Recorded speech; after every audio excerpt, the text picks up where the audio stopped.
Mga kahuan, panoorin ang video na ito upang alamin ang pinaka-latest na balita tungkol sa lagay ng panahon at bagyo. Update today. Base po sa ating latest na satellite image, meron po tayong namamataan ng mga kaulapan na nakakaapekto sa ilang bahagi ng ating bansa. Ngunit kung makikita po natin sa satellite image yung mga kaulapan na nakakaapekto dito sa may Central Luzon, Southern Luzon, pati na rin sa may western sections ng Mindanao ay papanipis na. Ibig sabihin lamang po nito ay hindi natatagal maghapon yung mga pag-ulan sa mga nabanggit na lugar.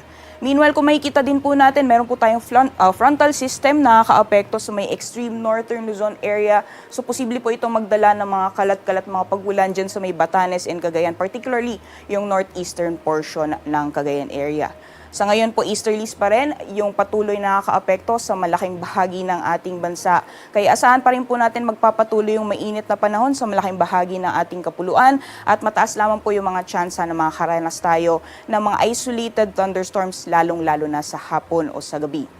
Sa ngayon din po, wala tayong minomonitor na low pressure area o bagyo sa loob at labas ng ating Philippine Area of Responsibility. Kaya asahan po natin hanggang sa masusunod na araw ay magpapatuloy pa rin yung mainit at malinsang panahon sa malaking bahagi ng ating bansa.